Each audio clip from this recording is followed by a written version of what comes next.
Duke Energy reports about 300,000 people across North and South Carolina tonight are without power in Mecklenburg County. It's about 12,000 customers in the dark, and crews will be busy removing fallen trees in several neighborhoods in our area tomorrow as well. And Queen City News reporter Shakira Speaks is live on Rutgers Avenue, North Charlotte. And Shakira, you have been out in this storm all day long. How are the conditions now compared to what you were seeing earlier today? A lot better, Brian. It's not a lot of rain in the area. It's just a little small drizzle right now. It's still cold. The wind is not as gusty as it was a few hours ago. You talked about the power outages that were across the Carolinas and in Mecklenburg County. There's over 300,000 people without power. Of those 300,000 people, 55 of those homes are right here on Rutgers Avenue.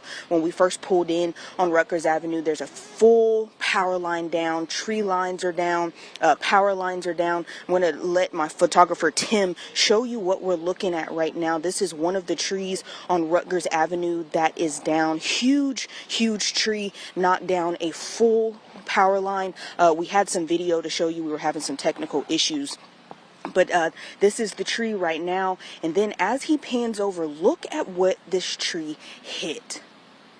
This is one of the cars that was one of the victims of Tropical Storm Ian earlier today. The tree ripped right out of its roots and onto the car and onto the ground and onto these power lines. Like I said, 55 homes are without power right now. I wish you guys could see the back of the car. It is completely smashed in. The tire, the passenger backside tire is completely out and everything. The homeowners weren't home when we were here getting video. They literally just arrived, and they arrived to a home, like I said, with no power, Brian. But again, conditions are way better than what it was about an hour ago when we were in Union County.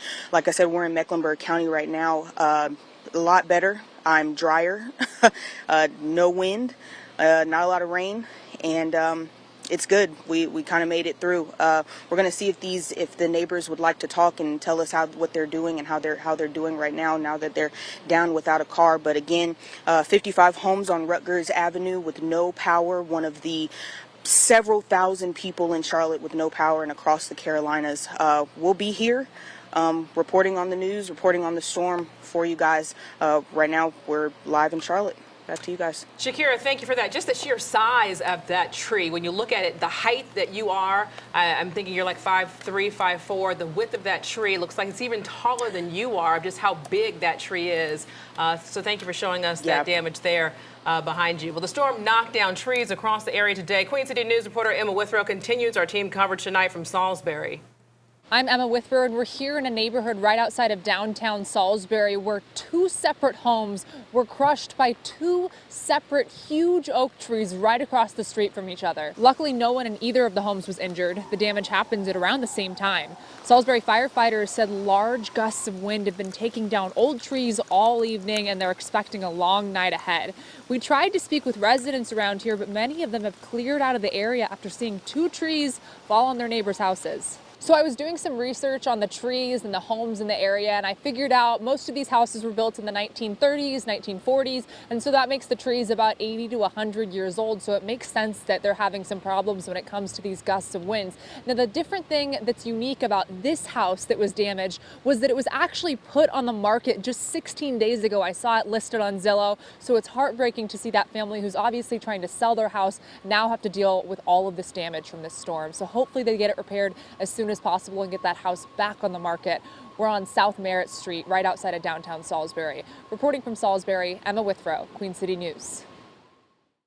It was a busy afternoon for emergency crews here in Iredell County. Trees coming down in several areas of the county. This is in Mooresville at the Sedgefield Apartments.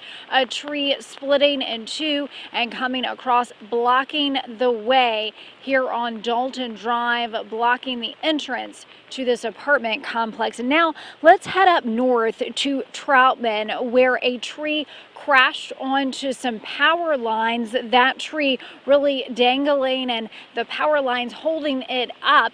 And then we got a chance to see some of those utility crews at work. They're doing some tedious, sometimes dangerous work there as those bucket trucks were shifting and they were working to restore those power lines there in Troutman. And back out here in Mooresville, a very busy afternoon as the remnants of Ian rolled through. Reporting in Iredell County, Robin Kennedy, Queen City News.